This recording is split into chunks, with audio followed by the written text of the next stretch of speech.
They know these vaccines are not safe. They know these vaccines are not effective.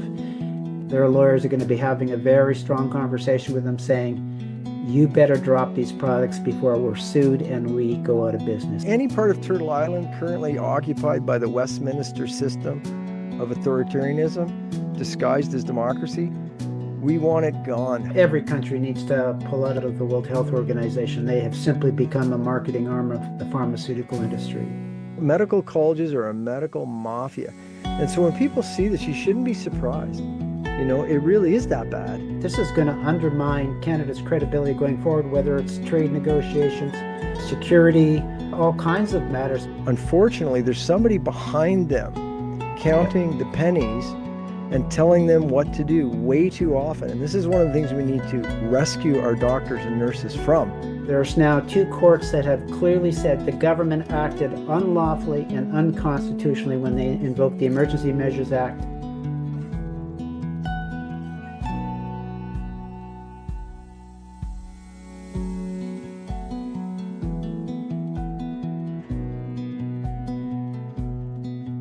Well, welcome, friends. This is Wins of the Week ending January the 24th. Boy, it's hard to believe, Mark, that we're mostly through the month of January. I don't know how this happened, but I feel like the world is speeding up faster and faster. And it also means that we've got more and more wins to share each week. So Yeah, it makes me think of the Steve Miller song, Time Keeps On Slipping, Slipping, Slipping into the Future. And here we go at that cutting edge that's the current moment, eh? well, it's a pretty interesting time to be alive for sure. But yeah, lots have happened this week with, the WF and Davos, and there's some pretty interesting legal cases that are being put forward, and just good wins for us to celebrate, Mark. So That's good news, Ted. I know everybody's lined up and ready to dive in and celebrate it. Ted, I wanted to just share a few comments from last mm, week and love folks for the comments and the chance to interact and converse with you. Anyways, here's a couple of highlights that stand out from last week's comment section. Ohm wrote, as always, a heartfelt thank you for the information you share with us every single week. It makes a huge difference in our lives. Ohm, that makes a huge difference in our lives too. And Ted, this came from Francesco Anello. Now we're gonna have to be careful that we keep our humility on because this is extremely encouraging. And Francesco wrote, we listen to Wins of the Week every Sunday after attending church and liken it to a hymn sung to the freedom community. I like that, Ted. We're singing hymns for the freedom community. Hallelujah. Mark and Ted, you are voices of sanity, spiced with love and compassion, and are very much appreciated. Thanks, Francesco. Isn't that sweet, Ted? they didn't acknowledge your humor, though, Mark. I'm a little surprised. Well, I'm just, it's a sign that your weekly therapy with me is working, that I got spiced with love and compassion as opposed to a very angry young man. Uh, and Tom Thomas, our good friend Tom Mailer, shared some interesting insights on canine health that was triggered. Actually, a lot of you folks have dogs, and you might want to really look at what you're feeding them because the food industry that feeds your dog is no more friendly than Pfizer. And that stemmed out of those comments about the courts throwing us a bone, but there was no meat on it. Anyways, there was also some really interesting dialogue between Lynn L. Ohm and myself regarding the state of the world. And I think I would describe part of that conversation as maintaining a balanced view of the world, which includes optimism and celebration, but also wisdom and skepticism. Mhm. Rick Samuto shared some great news. I'm going to quote Rick: Biden arrested less FBI wanted criminals in 4 years than Trump arrested in 7 months. So that's good news. And I hope that is looking good on the streets of the United States. Maybe you can just walk down the street without being worried about being assaulted, like in so many places in the world now Mhm. where it's quite lawless. And I thought this was a great one to finish up. Linda Gray shared this win, and we often say, folks, share your wins, and I really love this. So here's a great win. Our friend Dr. Mackus will be as proud as the World Counts for Health on this one. Linda Gray shared this win. She said, my 89-year-old father used ivermectin on a suspected skin cancer that was inside his ear and bleeding regularly. It is gone. Wow. Horse pace for the win. So, and repurposed medications use and ethical medicine to the win. So, Thanks for your comments, folks. Also, thank you very much for clicking the like button if you enjoy the wins of the week, for sharing it with others, for subscribing. You can subscribe for free. We're also very grateful to the special collection of people who choose a paid subscription and kind of help us do this. And there's a variety of things we like to do special for our paid subscribers. And that includes the comments section. And also with the wins of the week, if you're watching this on another platform or if you're watching this on drtrotsey.news or on Substack, we also send out a complete organized list of all the wins along with the links to all the evidence and Mhm. related Mhm. material and a whole kind of collection, especially good for activists, Ted, because they can, repurpose and use these materials in things that they're doing because we are a big army of beautiful human beings plowing ahead. So, anyways, a little bit of that, Ted.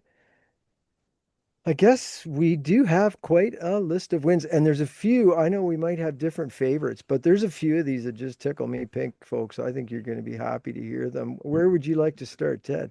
Well, let's start under the political realm as we usually do. And I think the big news of the week is that as of January the 22nd, 2026, the United States has officially completed its withdrawal from the World Health Organization. And the notice says this action marks the end of 77 years of U.S. membership and is driven by the Trump administration's criticisms of the organization's handling of the COVID-19 pandemic and alleged undue influence from China. So that's a pretty significant move. The US was the largest donor to the World Health Organization. And so I guess, Gates and company are going to have to buck up and put in a few more billion. Yeah, Ted, this is a huge win. I've got to admit, this one for me might be the biggest win of the month. And, I think immediately of some of our very dear allies in the struggle for human rights and freedom. And specifically, I'm thinking of Shabnam Palasa Muhammad, good friend and, fellow warrior in the truth and freedom movement, and Fari Hassan, who has been, consistently an expert on conflicts of interest and exposing this. And the World Health Organization, I think back, it's probably 3 to 4 years ago that the World Council for Health really started to focus on this and say it's not just about stopping the COVID shots, it's about exiting the WHO. I would take it a few steps further, and I really hope that this is where things are going, which is I really think that the WHO everywhere in the world, every country in the world needs to stop funding them, Yeah. needs to exit the relationship, needs to seize and investigate their assets and commence with criminal prosecutions around the world. The WHO, I think, has earned, as James Rogowski has said and others have repeated, the WHO, the World Homicidal Organization, founded from the beginning to reduce human population and having done an extremely effective job, Yeah. in my opinion. Yeah, so I think the next two biggest donors is Bill Gates and then Gavi, which is an international organization to promote vaccines. But I agree with you that, every country needs to pull out of the World Health Organization. They have simply become a marketing arm of the pharmaceutical industry, and I'm glad Trump recognized it and has followed through on his commitment to withdraw from the WHO. Yeah. It's interesting, Ted, because, you just mentioned, okay, well, Billy Gates, you're going to have to spend more investment fund using the WHO to make billions of dollars killing off the world's population. But, we seldom throw Billy a bone. And I think, there's a Christian aspect to our philosophy. And so this is the first time I think we'll ever say this. If anybody can get this show in front of Billy Gates, Billy, you've presented as an extreme disturbed nut job since back in the hearings regarding the monopoly practices involving Microsoft way back, Mm. and almost looks like you're possessed, Billy. And so, you know what? Believe it or not, as far down the road and as far invested as you are in what's going on, you can literally sit down where you are right now, Bill, and pray to God and ask for forgiveness and ask to be guided. And you never know, you could spend the last parts of your life here doing something good. Otherwise, we continue on your tail, buddy.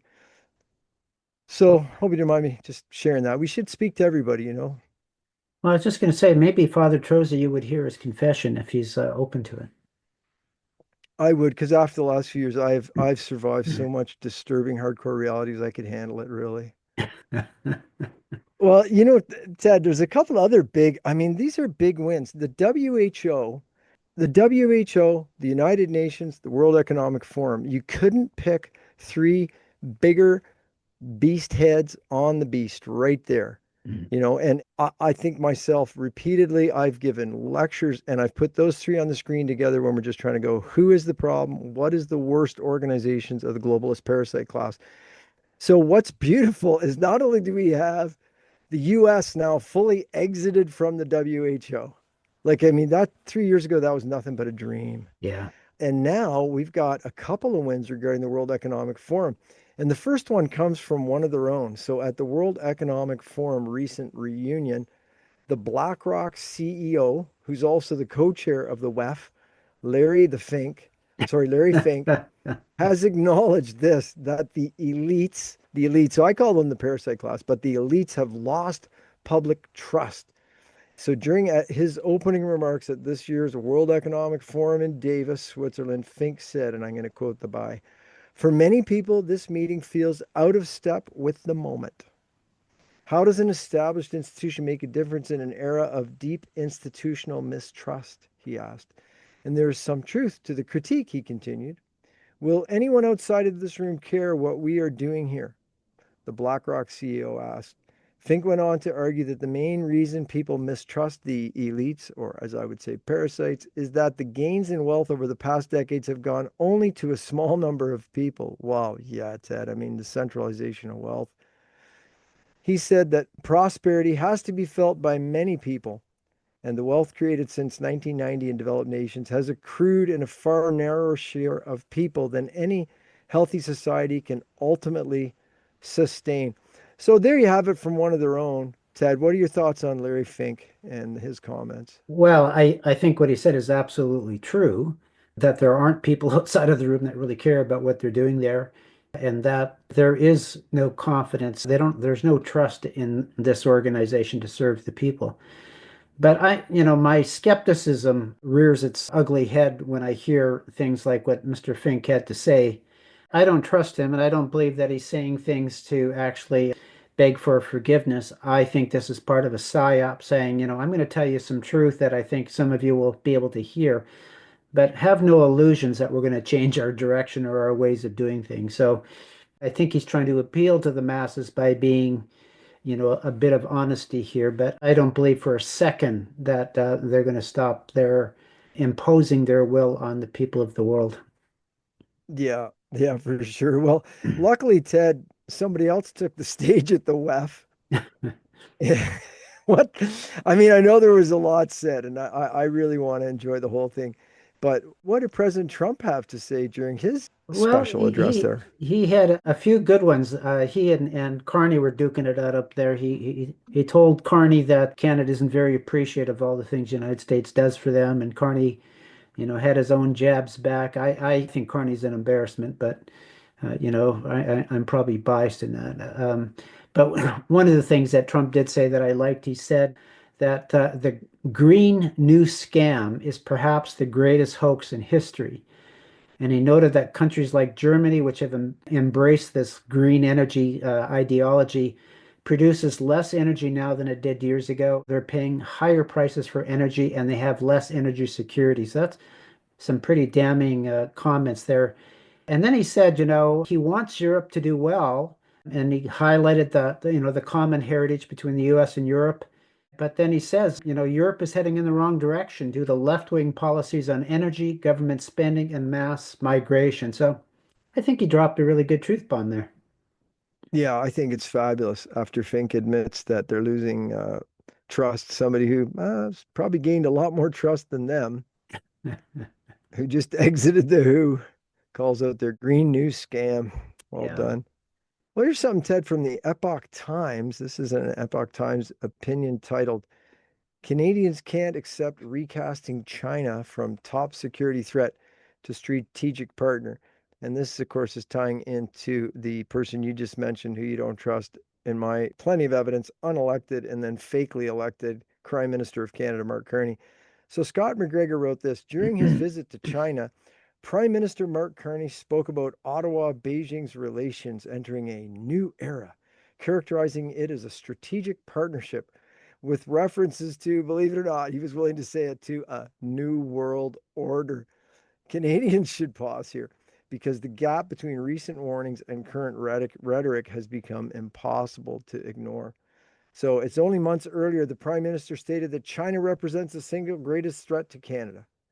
And this assessment was not controversial for sure, making the shift toward a strategic partnership difficult to reconcile without a clear explanation. A government that cannot credibly warn its citizens that China represents a primary threat while presenting the same actor abroad as a strategic partner. This inconsistency is not merely rhetoric, it weakens Canada's negotiation position with Beijing and Washington. To American policymakers, this appears less like strategic sophistication and more like unreliability. Mhm. Hedging may play well domestically, but in alliance politics, it is often interpreted as duplicity. That perception undermines Canada's ability to advocate for its interests in trade negotiations, industrial policy disputes, and security cooperation. A new era may indeed be shaping in global affairs. Entering it without clarity, consistency, or credibility, however, is not leadership.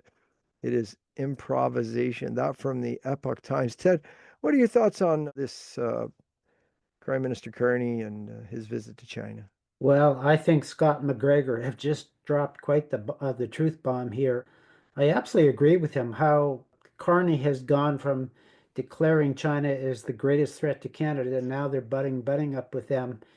It suggests that we've got somebody that isn't principle based, that he fluctuates based upon God knows what. And I thought McGregor's comment that this is not leadership is an incredibly powerful statement. And I think it, as he suggests, that this is going to undermine Canada's credibility going forward, whether it's trade negotiations, security, all kinds of matters, because now you say, wait a sec, that we've got a clown. I thought Trudeau was a clown. This is very disconcerting. But again, I think part of what we're witnessing is what I call the great reveal. And Carney has done us a favor by exposing that he really doesn't have a strong foundation about who's a threat to Canada and who's not. And his reference to a new world order, I found quite disturbing. So, anyways, thank you to the Well, Epoch Times for this. yeah, indeed. Thanks. I'd just like to add to that, Ted, this supposed prime minister has absolutely zero credibility, because people have to remember that he wasn't even elected. He was appointed in a very underhanded move with the shutting down of government, and suddenly he's the prime minister. And then he held an election following that to maintain his position, which was riddled with questions. And I'll share some links to some of the evidence of that. And we have people who ran in that last election who can tell you about that. So, folks, if you're there in the United States, President Trump, and if you're listening to this guy go on and on about jumping in and out of bed with China, we're not with him. And we are begging you to rescue us from this guy. Yeah. We did not elect him. We are in danger. Our rights are being violated. And we do not want to become China and other vicious actors' staging ground next to you, like the Bay of Pigs once threatened Cuba to become. So, Yeah. Boy, oh boy. We'll see what comes well, next. we got some interesting things coming out of Quebec. And, we've been reporting on the progression towards separation of Alberta from the failed state of Canada. What's going on out in Quebec, Ted? Well, there was something interesting this past week. So, Quebec Premier Francis Legault offered his resignation, and the leader of Parti Québécois, Paul Saint-Pierre Plamondon, he made a comment here, said that this underscores the need for an independent Quebec. And he's arguing that Legault, his strategy of what he called the third way of building a strong Quebec within Canada has failed.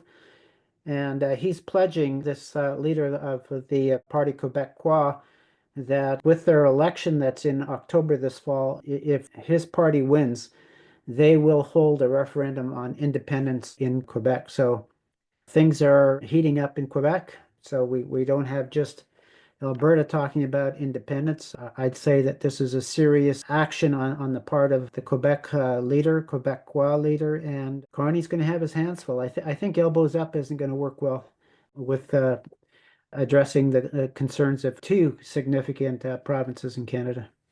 Yeah, I agree with you, Ted. And we're 100% behind this, Ted, that we want to get all of Turtle Island, any part of Turtle Island currently occupied by the Westminster system of authoritarianism disguised as democracy, we want it gone. However, wherever, I think that on the other side of that is a whole better life for all of us.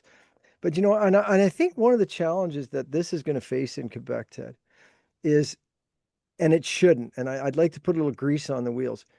Alberta has a situation where they pay a lot of money into the federal coffers, and that money is spent elsewhere. So they are sort of the one, you know, paying, not the ones getting. And that's one of the big reasons that folks in Alberta are behind the referendum and are Yeah. behind separation, which is financial. And I get it. And I think that's important.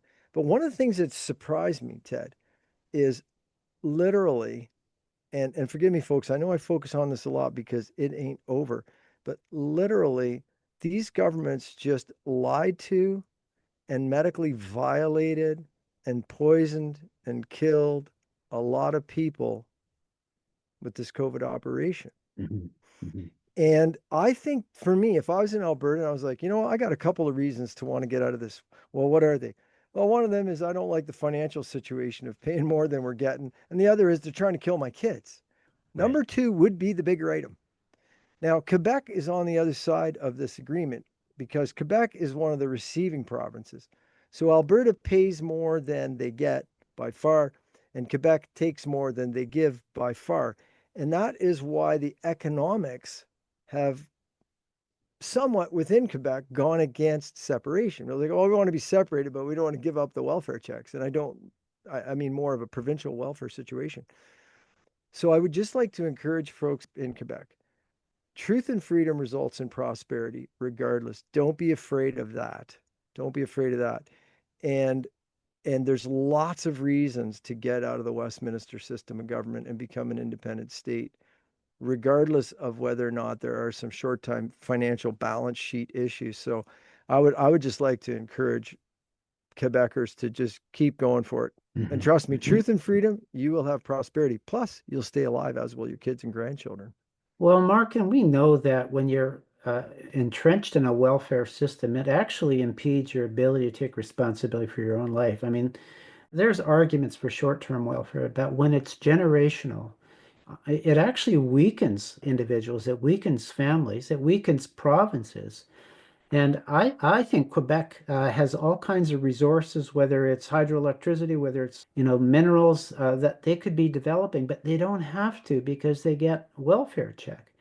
And I think it's actually in their best interest to be off welfare and start to grow up and take responsibility for creating wealth in their province. And so I hope some Quebecers understand that, and that's one of the reasons that they would advocate for independence so they get off welfare. Yeah, that's so true. And Ted, maybe something I'm going to look for some related material to put with this in the section, but maybe something that will help Quebecers to get over the hump here is to realize one of the many things that was done to you. And there was a campaign called the de-Christianization of Quebec. Mhm. And Justin's stepfather, Pierre, was part of it, and others. So, you might find that they intentionally disrupted your spirituality so you could be led around by your nose for the money. So, you know what? Why not just reinvigorate your spirituality? It's very easy to do. Say a prayer and have a deep thought anytime you like. Mhm. Well, Ted, here's something. I was surprised by this. Very pleasantly surprised, might I add. But the Toronto Police Services says it will not participate in the Liberal government's gun buyback, and that's forced gun buyback program by collecting firearms from owners in Toronto. So the federal government, the Carney, Trudeau, WEF, Klaus Schwab organization there, they want them to come and grab the guns. Let's take back the guns. And we'll say we're buying them back and you don't have a choice. But anyways, Toronto Police Services said it will be focused on targeting criminals who use illegal firearms smuggled from the United States instead of putting resources toward the buyback program. And to quote the Toronto Police Services, we must focus our efforts where they have the greatest public safety impact, including targeting criminals who use illegal firearms, particularly those entering Mm. Canada from the United States. I mean, Ted, this is wonderful. Like, taking the firearms away from the law-abiding citizens while letting the criminals run wild with them. And this has been the situation for years. Absolutely.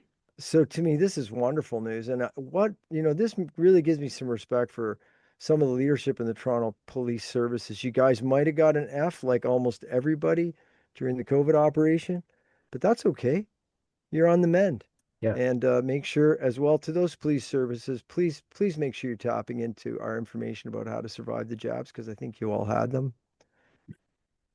Well, and what I like about this too, Mark, is that this was a public announcement. So they're not just quietly doing it or, not participating. They're actually making a statement. And the statement is we don't support taking firearms away from Canadian citizens who own them responsibly and legally. And to me, this is what it takes. And it would be my wish that every police service in Canada would send a strong message to this Liberal government that says, back off. We need citizens who are responsible gun owners because we're in a war. And unfortunately, I would suggest that the biggest threat to the average Canadian is the federal government, but that's a whole other matter. Yeah, truly is. Well, Mao took the guns, Stalin took the guns, Hitler took the guns, Castro took the guns. Yeah. When you take away the guns from the lawful citizens, it's usually, as it always had, even going back to ancient Japan. I mean, there were rules, like only the emperor's samurai was allowed to have a sword, of any significant length. So it's an authoritarian trick since long ago to disarm the population. And the Toronto Police Services are saying no. You know Yeah. what, Ted? I think the Toronto Police Services, they're going to continue on this line. They could put back on their cars what it used to say, to serve and protect. And that's them actually doing that. God bless you guys at the Toronto Police Yeah. Services. Yep. Good to see. Mark, this next one comes out of Alberta, and legislation had been brought into Alberta that made it easier for recall petitions against sitting members of the Alberta legislature, and it was to serve as some form of accountability. But in Daniel Smith's words, this recall process has been weaponized. And what she's speaking about is that apparently there are petitions or efforts out there, recall petitions against 30 sitting members of the Alberta legislature, the United Conservative Party. What Smith talks about is that, the recall process was meant to address ethical breaches. It wasn't meant to address policy disputes or political differences. And she said that, that's what gets solved at a ballot box. But needless to say, there's this recall of sitting nearly 30 sitting members of the legislature. And the first one that came forward was against the Minister of Education. Apparently, the person that initiated that recall effort failed in their efforts to recall the education minister. They needed to collect 16,000 signatures and were not successful in that effort. And so what it appears here is that this is just another way of attacking the Alberta government by, I suggest, by the NDP in Alberta. And the good news is that their first target failed. So nice to see. What it says is that people of Alberta aren't supporting these kinds of efforts. Yeah, it really does give you the pulse of what's going on. And especially, Ted, you put it in the context of what we reported last week that, centers that opened up for people to come and sign a petition requesting a independency referendum in Alberta, that the lineups were hours running down Yeah, the yeah, streets, around the blocks. And as usual, what do you see in Truth and Freedom Movement? All these beautiful people having a wonderful time despite standing out in the cold. And yet, the attempt to get signatures to get rid of this education minister, who, as we know, has been standing up for things like girls' rights right. and sanity in this classroom and the ending of the pedophilic agenda, things like that, failed. So, hey, all you folks in Alberta, keep it up, keep going. You're doing great work. You are leading and inspiring the nation. Mm. Hey, Ted, here's something amazing. We were just talking about Davos and the WEF, the World Economic Forum meeting there. And Canada has sent our great ambassador, or he Yeah. has gone on a mission himself. This is a self-motivated man. Yeah. Billboard Chris is in Davos to educate the so-called elite on puberty blockers and other abuses of children mentally and physically. So, Billboard Chris, we love you, buddy. We hope you're getting this message out. Please share some footage with us so we can share that as well. Yeah, I saw a little video clip of Billboard Chris in Davos, and he was surrounded by police, and they were looking at fining him for protesting without a permit. He said, "I'm not protesting, I'm simply having conversations," and eventually they walked away. And then there were some continued interviews with people in Davos where they were thanking him for his work. They were complimenting him on his calm and rational way of engaging this and, speaking to how emotionally reactive the other side is. And anyways, it was nice to see Billboard Chris in Davos and making his presence felt. So good for him. We'll share some links to the clips of that in the written material for paid subscribers. Well, that's a pretty nice lineup just out of the political department so far. And that brings us into medicine and health. We've got something interesting going on from We the Patriots in the USA, Ted. What can you tell us about Yeah, this?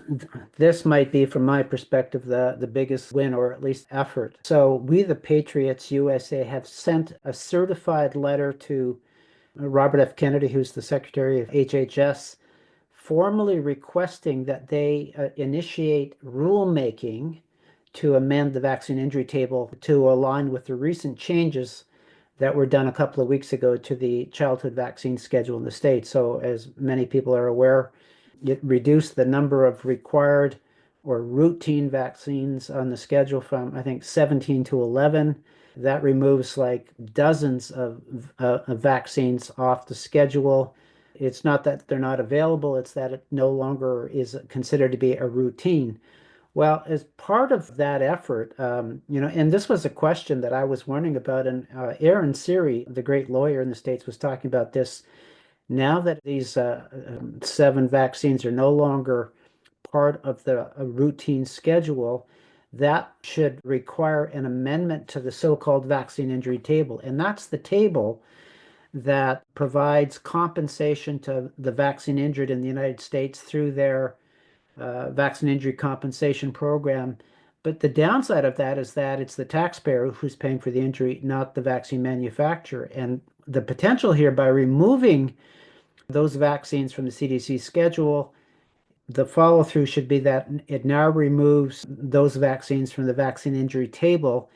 And the consequence of that should be that it allows Americans now to sue the vaccine manufacturer for injury and death caused by their products. And if that's the case, if that's where this ends up, and to me, that's what this is inviting, I think that's going to change things in the United States. It's going to change things in the world.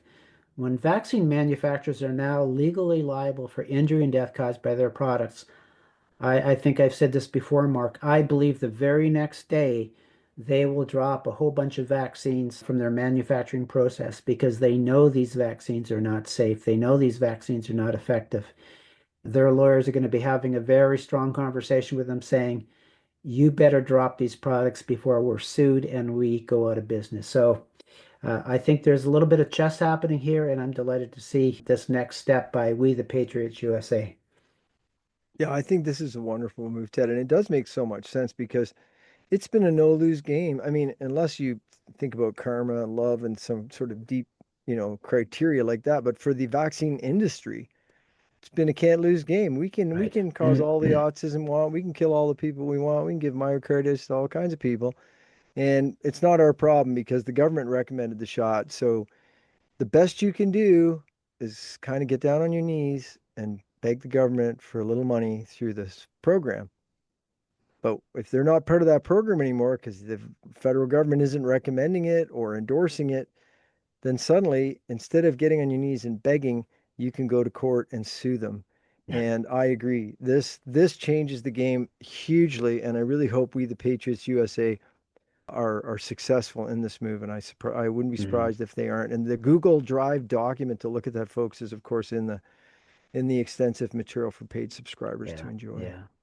Well, here's something, really along the same lines. The U.S. Food and Drug Administration, the FDA. Isn't it funny how different the FDA is now than before? Like, it used to be, Ted, you hear the FDA, you're like, oh, here we go. The FDA has recommended thalidomide for every pregnant woman in the country, or something crazy like that. The FDA is saying it's a safe and effective vaccine, not a genetic bioweapon. All the And now, since HHS secretary and other changes, I'm not saying everything is perfect, but you hear the FDA and you go, hey, maybe they might say something sane. So here's something sane. The U.S. Food and Drug Administration, FDA, wants flu vaccines to carry a warning that the shots can cause febrile seizures in young children. And the agency's Center for Biologics Evaluation and Research last week sent notices to several vaccine makers asking them to add the warning. Oh my God, this is the FDA acting like they're doing their job. Anyways, the Center for Biologics Evaluation and Research cited two post marketing observational studies it conducted, which found that children between the ages of 6 months and 4 years faced a higher risk of febrile seizure in the day following vaccination. And the vaccine makers have 30 days to either agree to proposed label update or proposed changes or submit a rebuttal. Mhm. Ted, this somewhat reminds me of when it was like, guess what? You want to sell cigarettes? You're going to have to put a picture there of somebody's teeth rotting out or somebody with a lung cancer and put a warning on it. And now this is Mhm. happening With to the vaccines. makers of these jabs. What are your thoughts, Ted? I mean, this is close to home for you. Well, it is, and I mean, this is a move in the right direction. It's like you made the reference to tobacco and needing to make clear warnings about the harms that tobacco causes.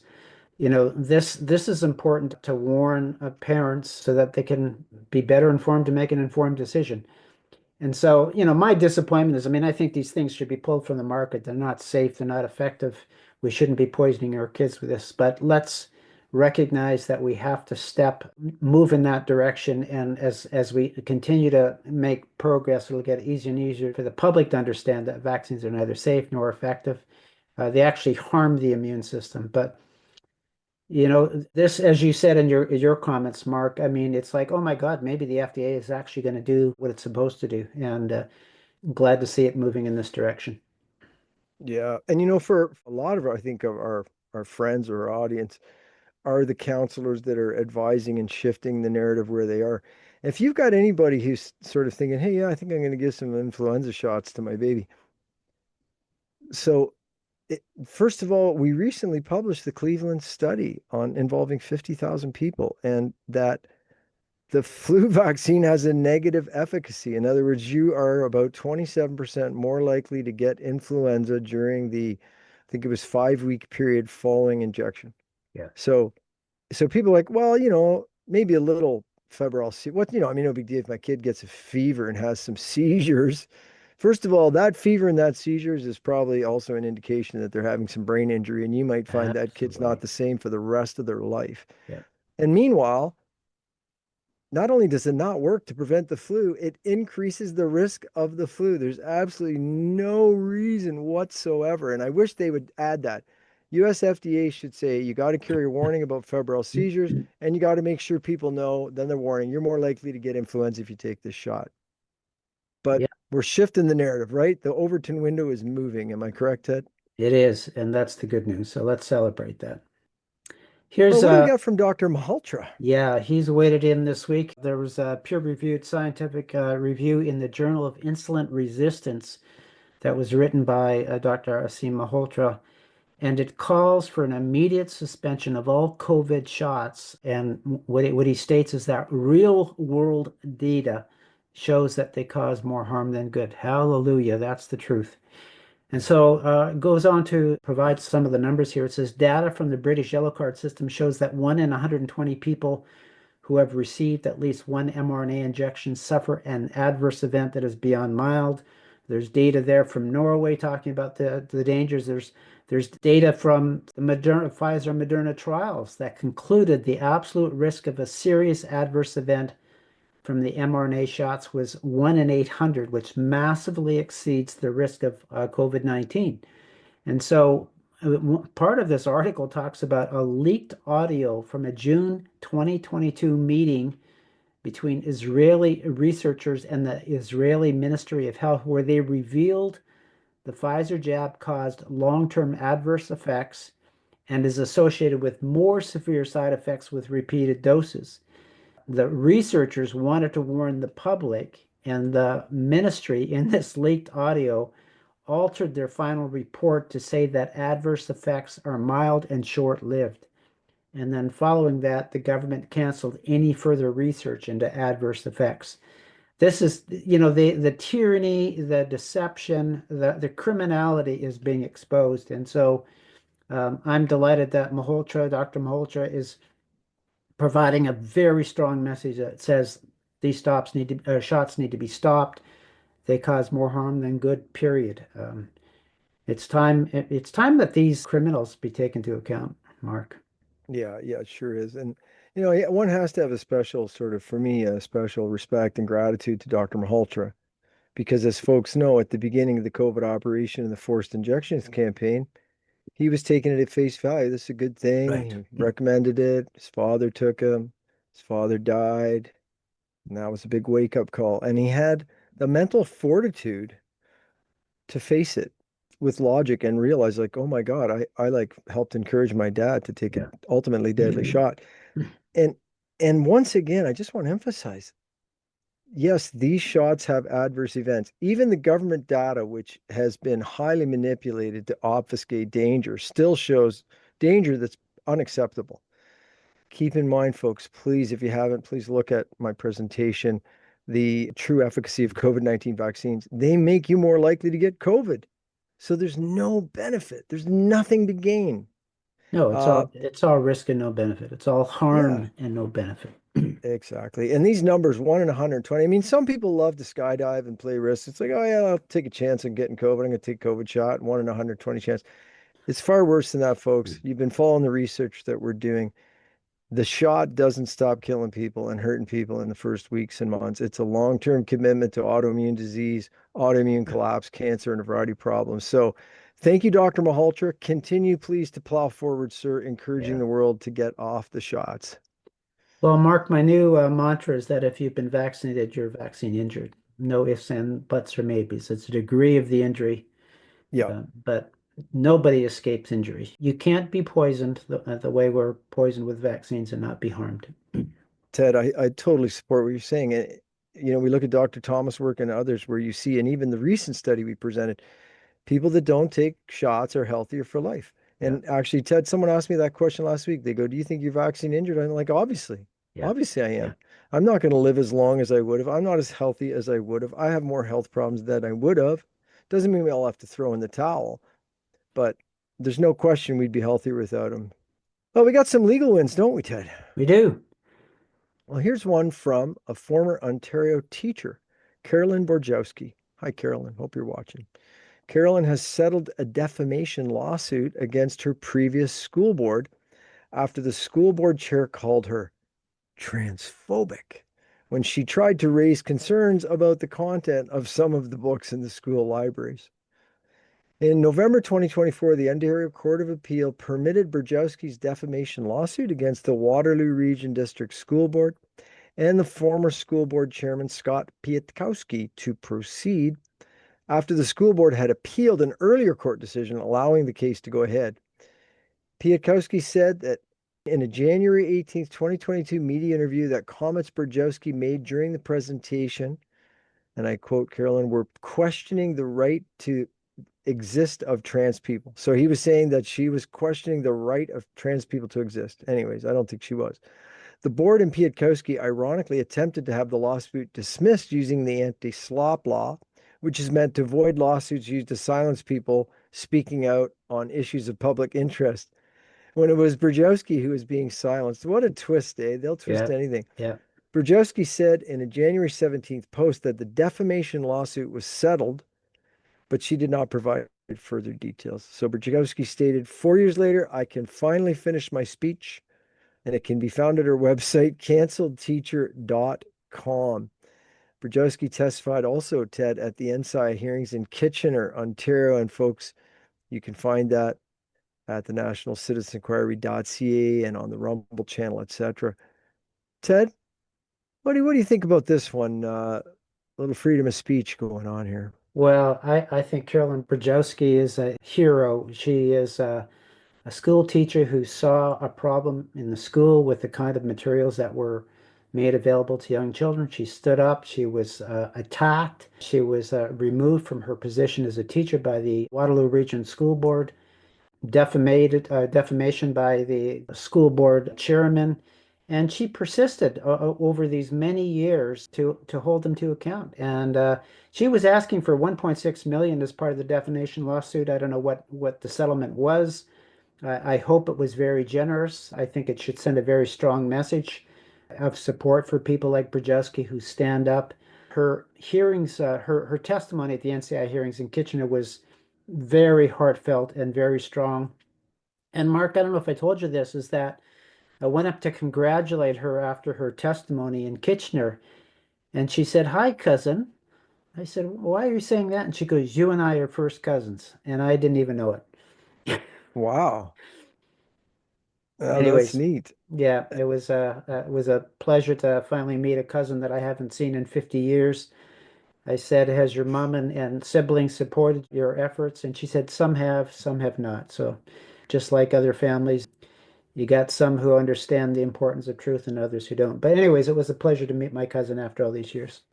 Well, I suspect there's a nobility and truth gene floating around in the family that you and her both picked up. I hope that there's lots of young ones growing up with those same genes. Yeah, yeah. It was Ted, here's a huge settlement well, out of the U.S. yeah, Uh-huh. so Kaiser Permanente, which is a healthcare system headquarters in California, has agreed to pay $556 million to resolve allegations that it submitted invalid diagnostic codes, thereby receiving higher federal government payments. And so the case started because two former Kaiser employees acted as whistleblowers and they sued on behalf of the federal government. And so from this went on from 2009 to 2018, Kaiser added roughly 500,000 extra diagnoses and received additional Medicare payments in the range of $1 billion, according to the lawsuit.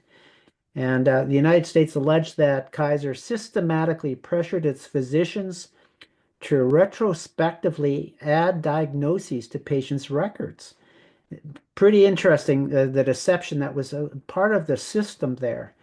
Anyways, Kaiser, rather than allowing this to go all the way through court, they agreed to a settlement to pay $556 million.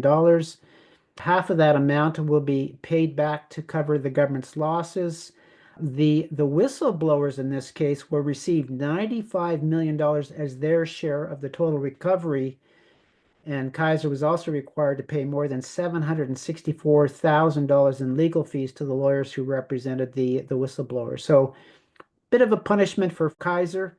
Not nearly enough, in my view, though, Mark. I mean, if they fraudulently received over $1 billion, I think that the fine or the consequences should have been, $1.5 billion or $2 billion. But anyways, the good news is that there was some acknowledgement or willing to acknowledge that they submitted invalid diagnostic codes.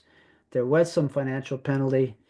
And I think we should have a conversation with those whistleblowers and see if they could help us out with our work here in Canada, Mark. Yeah, I think that'd be really good. And Ted, this issue is really an issue that goes way beyond Kaiser Permanente. This is the nature of the metastatic cancer, which is the Yeah. administrative takeover and financial takeover of the entire medical industry. And when I look at what they were doing, people come to my mind very quickly. For instance, I think of Dr. Crystal Luchke, God bless her and her family. And one of the things she was persecuted for was as a doctor, she was filling out a death certificate and a patient with stage 4 cancer. It's a palliative case. And after she filled out the death certificate, cause of death, cancer, she received a call from the nursing station. Hey, got to change that diagnosis to COVID Wow. because, of course, what the administrators were doing and what the financial, penny counters were doing was they were looking at codes. They weren't looking at patients. They were looking at how do we administrate this thing to maximize our profits and labeling those dead people as COVID deaths. Of course, that was rewarded because there was an agenda happening. And so this issues everywhere. And this is one of the things people have to be aware of. You're sitting in front of a doctor or a nurse somewhere, and you're thinking, hey, this is somebody really trained in medicine, and their motivation is going to be to help me. I got somebody I can trust. Unfortunately, there's somebody behind them Yep. counting the pennies and telling them what to do way too often. And this is one of the things we need to rescue our doctors and nurses from. And of course, as you know, folks, I've been doing everything I can to help make that happen. Mhm. Yep. Well, on February the 3rd, the Christian Heritage Party of Canada will be defending the definition of a woman and political free speech in Ontario's appeals courts. So they are appealing the city of Hamilton's rejection of their proposed ad on their public shelters, which reads simply this: woman, an adult female. Can you imagine banning that? It's like cat. You know, anyways, the city's letter of rejection admitted that the proposed ad states a simple definition that can be found in most dictionaries. However, they still rejected the ad because of political correctness and woke ideology. And so the Christian Heritage Party of Canada felt they had to legally challenge the city's decision and defends women's rights and political freedom in the Ontario Court of Appeal. And that's going to be happening on February 3rd, just in a little over a week, folks. And you can go to the website www.chp.ca.chp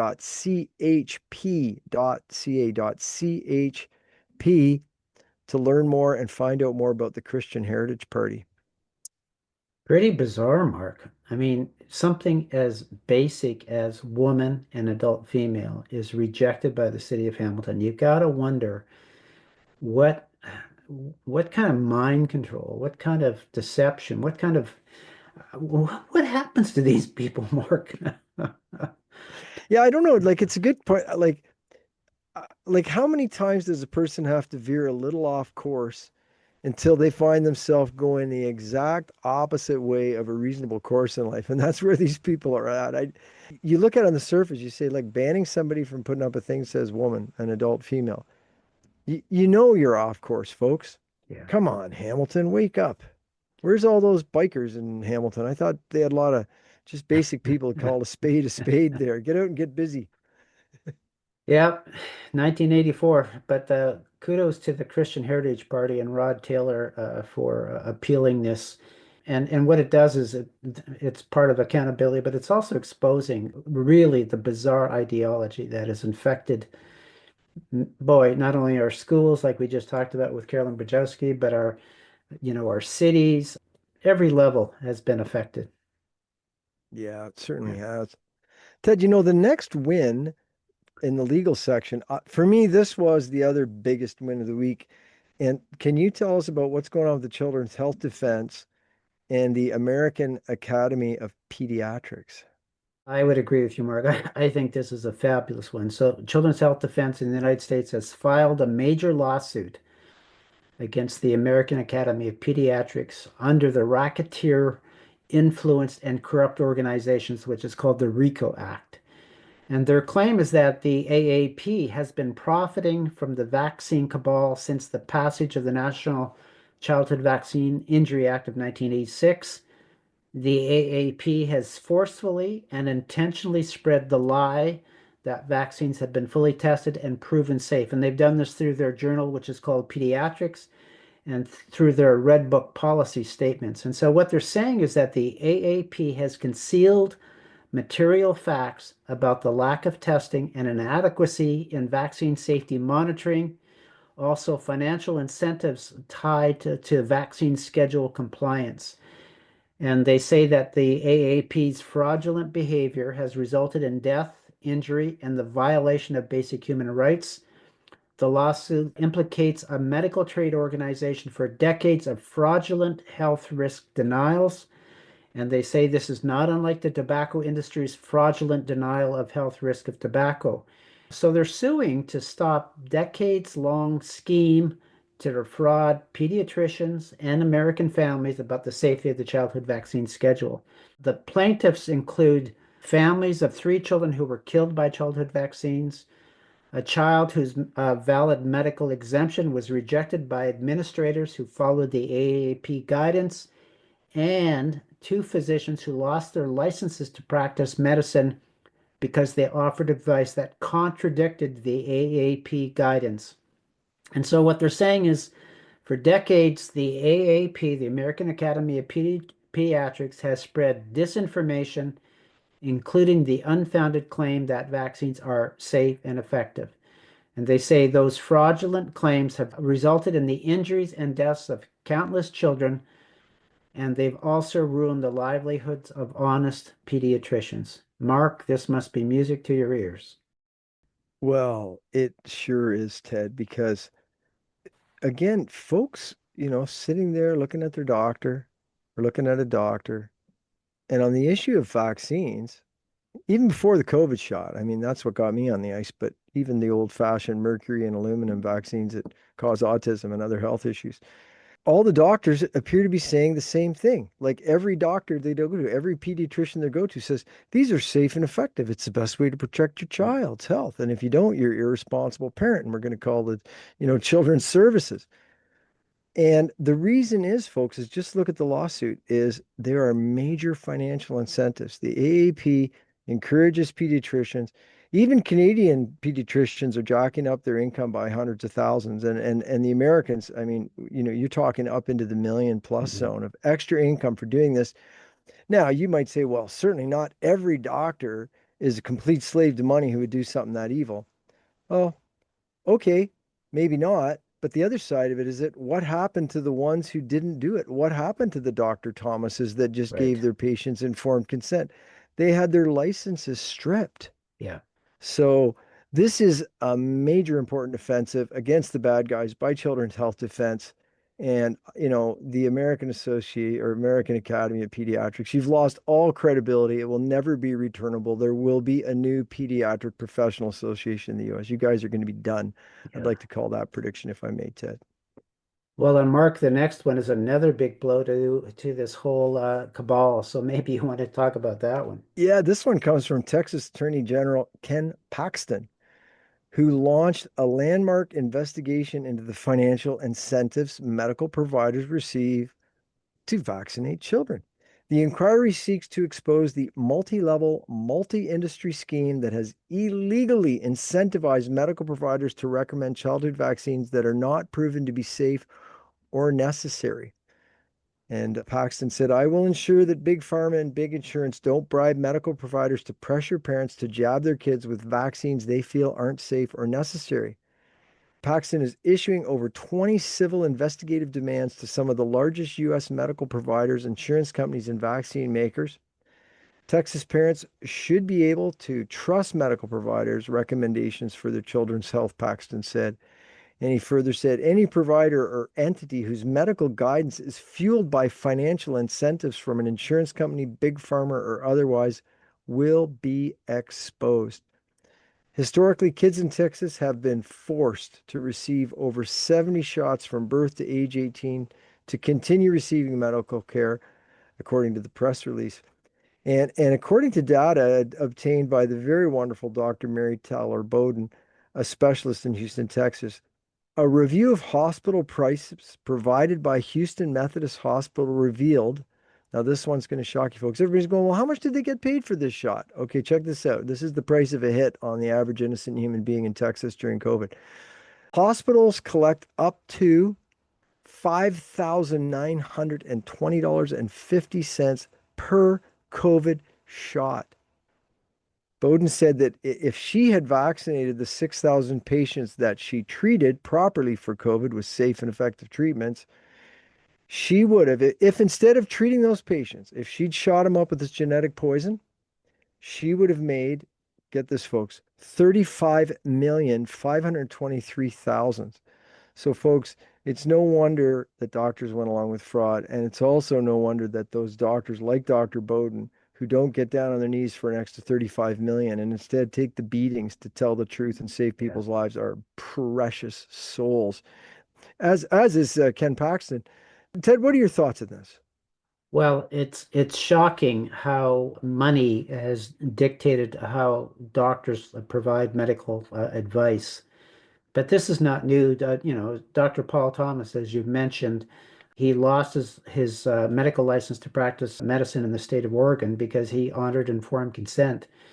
And I remember in a conversation I had with him, he said there's bonuses, there's incentives, and I think it's 66%. If 66% of your patient population is fully vaccinated, you get all of this extra money.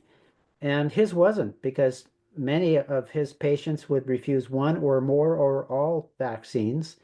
And so he missed that threshold of bonus. And he said he estimates that it was about $1 million a year that he lost because of that. Wow. One pediatrician. So Ted, there really is a carrot and a stick. I mean, Dr. Thomas, Right. he missed $1 million that he could have got for just telling everybody, hey, just give this shot to your kids on here. Come on, it's just ding.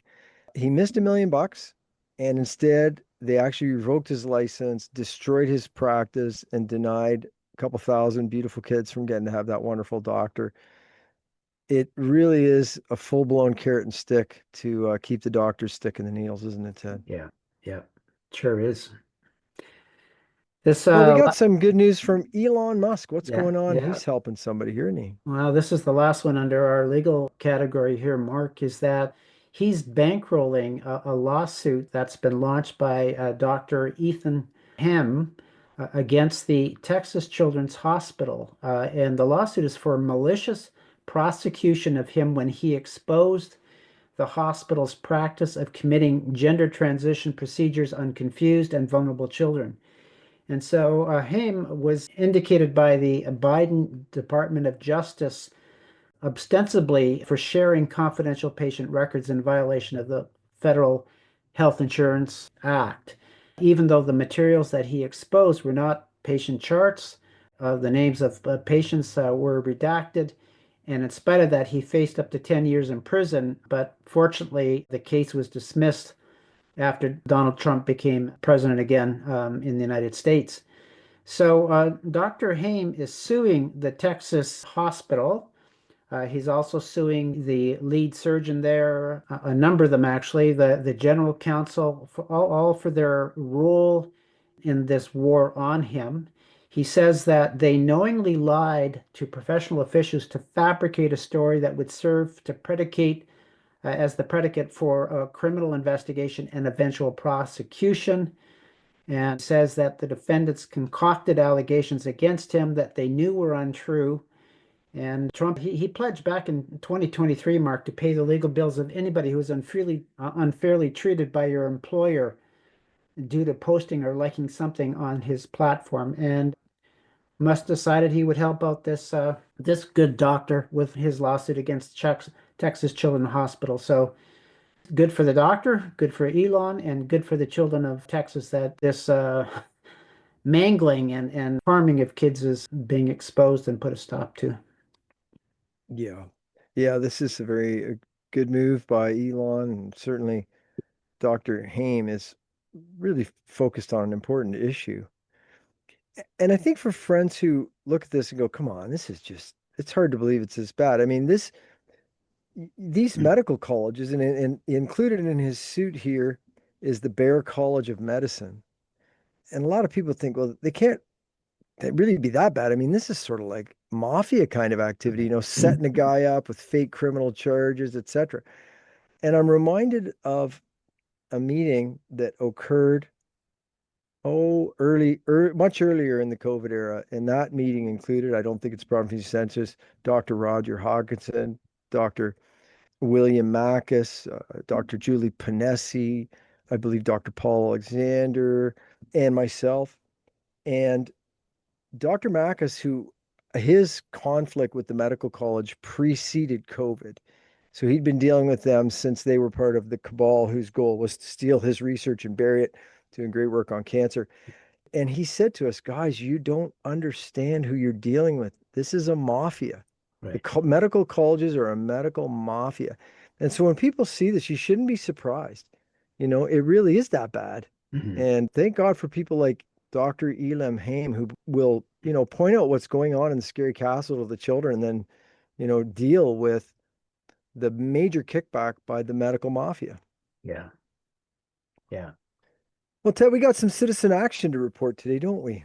Yeah, so just a small one here, but it's an important one from my perspective is that the individual testimony from the NCI hearings in Brandon, Manitoba are now available. So if you go to our website or go to Rumble, NCI Canada, you will find all of the testimony that took place during 3 days of hearings in Brandon, Manitoba, broken up by individual witnesses. And that was the last set of hearings we had on the question, are children safe in Canada? And so there was some very disturbing testimony that came out of Brandon, information that I wasn't aware of and shocked the hell out of me. And so if you haven't taken in the testimony from those hearings in Brandon, Manitoba, I strongly encourage you to put that on your calendar and work your way through the 3 days of testimony. Yeah, friends, keep that in your bookmarks. National Citizens Inquiry.ca. And this is great, Ted, because I mean, these hearings are phenomenal. So much work goes through it. I know I've seen what you've done in the background, what Bonnie Newell and others do in the background to bring in these witnesses. But when you have a, 6 to 8 hour video of the day, it's kind of hard to dabble in the library. But now that library is organized, Yeah. itemized, and you're going to find some great material there, folks. Ted, we got something else out of Alberta, and this is from the Alberta Parents Union, and they have launched a petition to end classroom indoctrination. And this after an audio recording surfaced of an Alberta teacher using classroom time to mock conservative voters and energy workers. And the Parents Union states, while political topics in the classroom are not inherently inappropriate, this teacher crossed the line by using their authority to push personal political views and portray those who disagree as ignorant, immoral, or beneath serious consideration. Teachers have an important role in helping students understand civic life, public debate, and different political ideas. When handled responsibly, discussions about politics can help students learn critical thinking and respectful disagreement. But that requires professionalism, balance, and an acknowledgement that no single viewpoint holds a monopoly on truth. When educators present their own opinions as fact, dismissing opposing views without understanding them, and ridicule people who hold different beliefs, students are no longer being taught how to think critically. They are being conditioned to adopt a specific worldview, often without even realizing it. Parents don't object to discussion in the classroom, they object to indoctrination in the classroom. Ted, what do you think about this brainwashing activity and the Alberta Parents Union Act against it? Well, it's shocking and it's pretty interesting that there was an audio recording that caught this actually. So it's not speculation, it's not hearsay. This is actual evidence of the kind of indoctrination that's happening in our classrooms. And I thought this message from the Alberta Parents Union was one heck of a truth bomb. Delighted to see it. The other thing I like is that they have developed a parents union in Alberta, and I think that's a great initiative. I'm trying to find out more about them. People should go to their website to look it up. I've reached out to them to ask if I can interview them because I want to know more about what they're doing, and I think this is a an initiative that ought to be in every province in this country, every school district. Yeah, this is a great grassroots activity to take control of things. Ted, I'm reminded here of one of my own kids when he was in grade 12, which wasn't that long ago, just as COVID was being launched. And he had a lot of experiences with this indoctrination. And one of them that stands out was he went into what was supposed to be the beginning of an English literature class. And really, what it turned into was a white guilt class. Right. And, dead bodies in Kamloops and all of this sort of stuff, just layer upon layer of it. And after a few days of this, my son put up his hand and asked the teacher, he said, are we going to study Shakespeare, Dickens, Lewis, any of the great English literary giants in this English literature class? And the response was, believe it or not, Ted, was nobody's interested in old white guys.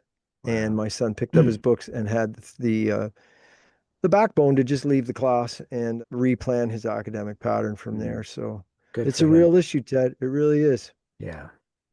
Mark, here's another one that's good citizen action out of the United States. An Oklahoma mother, Paula Yokel, has founded Mission 503, and she's calling on the White House to end the federal rule that allows treated sewage sludge to be spread on U.S. farmlands near homes and schools.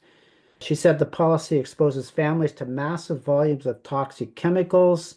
She said that this not only affects the health of people living nearby, it's also now a way of poisoning our food. She is asking for a meeting with Trump to present her research, which shows the practice is harming rural communities, contaminating the food supply, and undermining a national health goal. So good for Paula Yokel. Yeah, this is a good one. And Ted, as somebody who I'm very interested in ecosystem science, and on the one hand, I think a lot of people would stand with me to say, wait, this is a good thing. I mean, the sun basically charges molecules from low energy states to highly sophisticated molecules through the plants, and then we consume the plants or the animals that consume them. And in the end, you'd love to return those minerals coming out of your pee and your poo. You'd love to return them to the earth in a healthy, composted way. And actually, folks, it's a really good thing. If anybody wants to look at how to do that on their own, pick up a book called The Humanure Handbook. It's actually an amazing read.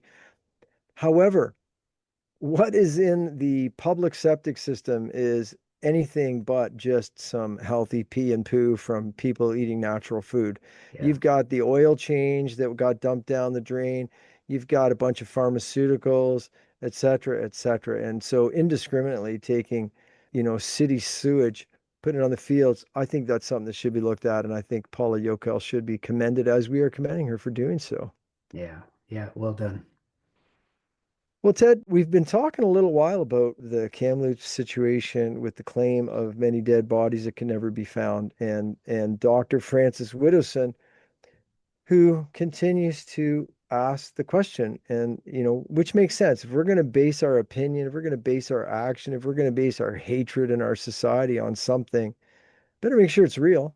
Yeah. Reality counts. And anyways, in response to a complaint from Dr. Francis Widdowson, the University of Fraser Valley in British Columbia, to its credit, has edited its library guides to reflect the current information about the purported 250 graves at the Kamloops Residential School. So the University of Fraser Valley has agreed to change the language to acknowledge that no graves have been found to date.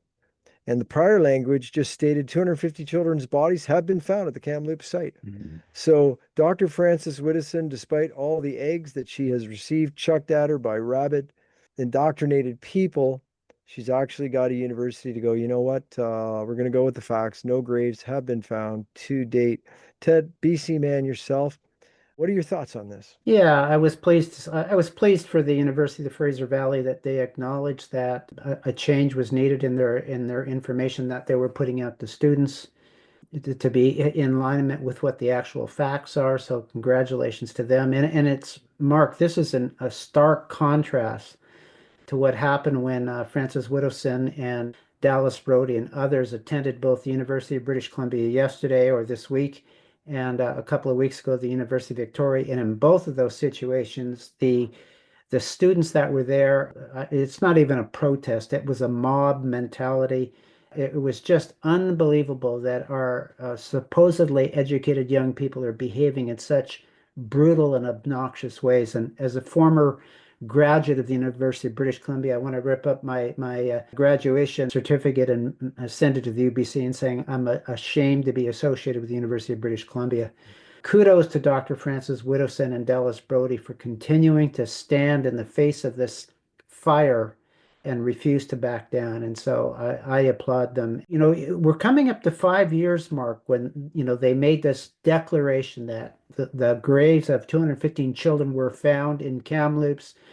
As a result of that, Trudeau declared that the flags fly at a half mast, I think, for 6 months. All of this talk about genocide. I mean, it just unleashed an incredible narrative that has Canada guilty of crimes equal to what the Nazis did. And of course, we're seeing the consequences of that with native land claims and, children in elementary schools, feeling guilty for stealing the native land, on and on and on. And so we've got a couple of real heroes that are standing up and saying, let's back up here, back up the bus. Let's start with some facts and see if we can go from there. You can't have reconciliation if you're not based upon truth, Mark.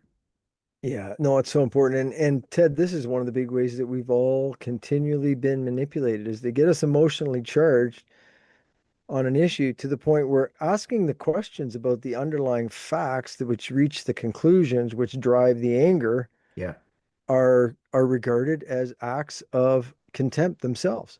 yeah, So I think and more people, and folks, the First Nations community, those of us whose ancestors are here long before others of us, I think a lot of them really, and not just some of the corrupt leaders that, shake hands with the federal government and pass envelopes around. I think a lot of our First Nations cousins are aware that the federal government is not their friend because we had horrific video footage of a lot of things, but including what happened during the COVID injection campaign. Um, I'm glad to see Dr. Frances Whittison taking things forward as she yeah, has been. yeah. We got some truth bombs, Ted. What do we got in the truth bomb from John Carpe? Well, he's been writing some really great articles for the Epoch Times, and this one was really fits with just the conversation that we just had about what happened at UBC and University of Victoria. He said it's time. The title is "It's Time to Defund Universities That Censor Speech on Campus." And so he writes, "It's high time for Canadians to start demanding that provincial governments stop giving billions of tax dollars to public universities." Which demonstrate by their actions that they have no love for inquiry, debate, and the truth. The arrest of Frances Whittison at the University of Victoria for seeking to engage students in debate on campus is the latest example of the aggressive anti-intellectual trend that grows worse on campus every decade. The Simon Fraser Student Society revoked the club status of the pro-life club after declaring that all clubs must take a pro-choice stance under a new reproductive rights policy. The University of Alberta condoned the bullying, censorship, and intimidation of one of its own students groups, which also was a pro-life group. And they're saying that since the 1990s, the cancer of censorship has been tolerated and coddled by university officials across Canada. Predictably, this cancer has spread. Carpe says it's no longer limited to pro-life groups. Today, the vast majority of Canadian universities have a strong commitment to diversity, equity, and inclusion in their mission, vision, and value statements. They impose woke ideology on all students and faculty.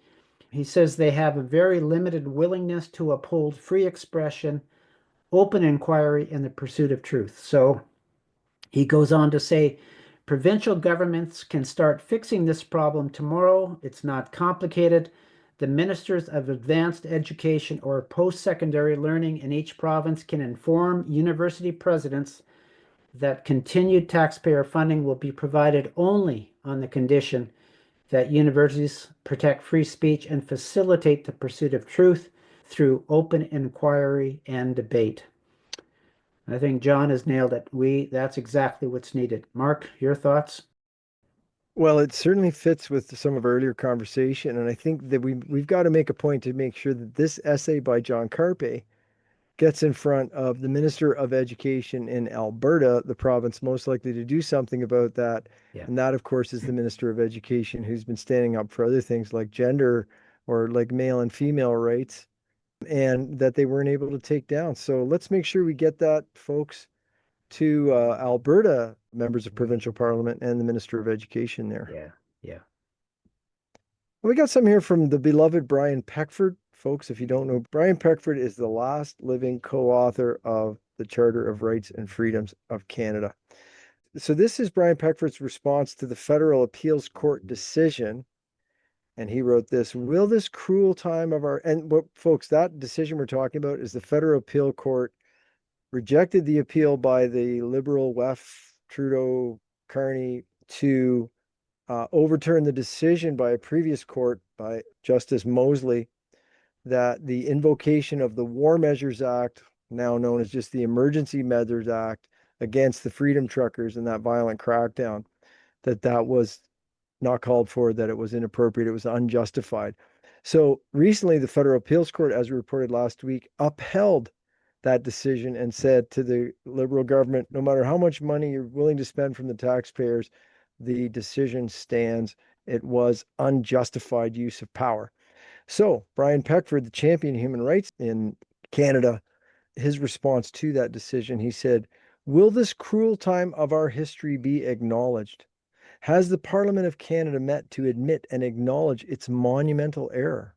Where are the provincial parliaments? Have the major political parties issued solemn acknowledgments of the cruelty that was inflicted upon the population and to clearly state their constitutional position? Where are the universities? Where are the think tanks? Where is business and labor? Have the banks who bowed under acknowledged the error of their ways? And by that, the banks were seizing people's assets and making it hard for them to feed their families. It is almost like some bylaw was broken rather than the lives of countless thousands of Canadians shattered and the very foundation of our freedom destroyed. Unless and until the nation fully grasps and deals with this reality, its tragic repeat could be just around the corner. Yeah. Ted, you've been talking about this issue. There's got to be more than just acknowledging that it was unjustified. What are your thoughts? Yeah, absolutely. I really agree with Brian Peckford's comments here. This is actually just part of a long article that he wrote on his Substack. And like he said that, it's being presented like it's just, oh, well, it's just a bylaw that was broken. No, this was the very foundation of our rights and freedoms in this country that were violated. And we need more than an appeals court judges to say this was wrong. We need a loud calling out by every political party, by institutions, by universities, by media, who recognize the seriousness of what happened a few years ago. Right now, if you missed the appeals court decision a couple of weeks ago, you wouldn't know. There's now two courts that have clearly said, unanimously said, that the government acted unlawfully and unconstitutionally when they invoked the Emergency Measures Act and froze bank accounts, et cetera, et cetera. So thank you to Brian Peckford for, dropping a truth bomb here. I'm curious to see whether this is going to get some of these institutions and some of these political parties to stand up and declare their outrage as well. They've been I was going to say curiously silent. No, it's not a curiosity. They are part of the cabal, unfortunately. But let's hope, Mark, that they figure out what side of truth they want to stand on. Yeah, yeah, that's for sure. Well, and Ted, we've got something about the interplay between, I guess, authoritarian, illegitimate governments and the propagandists they use to lead sheep to slaughter. What's coming out between the Liberal government and their comments about CBC? Well, in a briefing note this week, the Liberal government has admitted that the CBC plays a crucial role in promoting government-approved narratives to Canadians. So, according to the briefing note that was published on January the 15th by Blacklock's reporter, Liberal Heritage Minister Mark Miller's department expressed concern over Canadians' distrust in the government while emphasizing the role of the CBC to ensure social cohesion. The note concluded that the CBC plays a crucial role to ensure that Canadians are believing the Liberal narrative, claiming that CBC is a pillar of our cultural identity and a cornerstone of sovereignty. Oh, it just goes on and on. It's just shocking that, well, what this is it really is an expose of what the CBC really is. It's simply, a sock puppet for the Liberal Party. It has nothing to do with what's true and what's in the best interest of Canadians. What's interesting is that the Liberals are acknowledging the importance of the CBC at the same time that their readership has just plummeted amongst Canadians. There's huge high rates of distrust of mainstream media now, and I would suggest that the guilt is well founded. I'm glad to see Canadians no longer trust this institution. Yeah, we've got lots of great material we'll share with just historically CBC stuff just through the last 5 years. An absolute propaganda machine used to lead innocent sheep to slaughter, paid for by the taxpayers who are abused, but the check is written by the WEF agents running the defunct federal government. Yeah. So it's good to see that coming out from Blaylock's reporter, and the link to that is in the LifeSite News article attached. Well, here's something, wrapping up, telling it like it is. In an essay titled, "It's Time to Abandon the Culture of Victimhood," Gerald Heinrich writes this. He wrote, "From microaggressions to alleged pains from long ago history, there has been a great multiplication of sorrows over the last decade. And this frame of mind now occupies much of Canada's mainstream media, academia, and government policy. According to two notable books, we are living through the rise of victimhood culture, and we have become a nation of victims.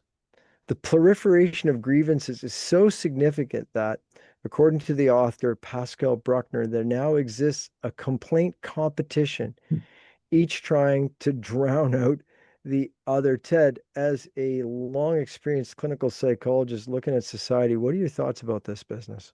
Oh, this author has nailed it, is that there is a victimhood culture. We're now promoting a nation of victims. Those are the titles of two books that have been written. You can't live a healthy, prosperous, and responsible life if you carry around this mantra of being a victim. Because what it says is, oh, poor me, it wasn't me, it was somebody else. We were out golfing with my 9-year-old grandson a week ago, and he was not doing well. And after one particularly bad shot, he just cries out, "It's not my fault." And we all laughed because, whose fault do you think it is? The golf club, the golf ball? But that's what's happening in the world today, is that we've got these people saying, "It's not my fault." Well, I know from my work as a psychotherapist, when somebody insists on holding on to their title of being a victim, that they don't have a happy and fulfilling life. And so part of my work as a therapist was to say, there's no doubt that harm happened, but are you going to continue that victimhood? Because what you're doing is you're taking whatever happened and you're now growing it as opposed to trying to heal it. And this country's in a lot of trouble because that's the messaging that's being delivered to our First Nations community. It's being delivered to our young people. It's being delivered to anybody that's not a white male, is that somehow they're a victim. And there's nothing more destructive to the health of a society than the chronic condition of victimhood, Mark. Yeah, so true, Ted. This victim head competition is really a race to the bottom that we don't want to be a part of. Well, Ted, we got some words of wisdom from Elizabeth Nixon. What does Elizabeth Nixon have to say? Well, again, it was part of a Substack that she wrote, and I just pulled out a couple of sentences out of her essay that I just thought was inspiring. She said, "A new culture is rising based on honesty, based on immutable truth. Yes, it's dangerous, and yes, you will suffer, and people will hate you, but the work excavating the truth is the most rewarding anyone can ever do. New ideas are rising in every sector." I just thought that was a beautiful message from her. Yeah, the importance of truth. She's standing on the shoulders of giant. The truth will set you free, and there's no way to navigate through life based on lies. It just can't work. The truth is so important. Well, we've got a lot of warriors of truth that join us every week, folks. We're getting to the end of our show for this week. And Ted, can you remind people some of the calls to action? So here's some of the actions you can take this week, and some for certain places. What have we got in our actions of the week, Ted? Yeah, so we've talked about this before. Fateen put together a campaign called 12 Days of Freedom. And if you go to her website, you can join that campaign. We're more than halfway through it. Once I get off this call, I've got 10 calls to make because I didn't get a chance to do my 5 calls yesterday. But it's a great campaign where you call MPs and you express your concern about the consequences of this bill C9 that's being put forward by the Liberal government, purported anti-hate bill. My understanding is that when Parliament resumes next Monday, that this is one of the first items of business. I hope that our phone calls will make a difference, and what I've been asking when I've made my phone calls is, please defeat this bill. This is not in the best interest of Canadians, and this will undermine a fundamental of a free and democratic society. So that's one. Two others is that I put together a campaign that it's one of those one-click campaigns where you go to the site, you put in your postal code, It will identify your elected representative and you send them an email that's been already drafted. You can also modify it. One is for residences of Ontario and New Brunswick to end the vaccine mandates for children that exist in those two provinces, the only two provinces in Canada with vaccine mandates for kids to go to school. The other campaign is for BC residents to end the inclusion of vaccine clinics in our children's schools. That's got to stop.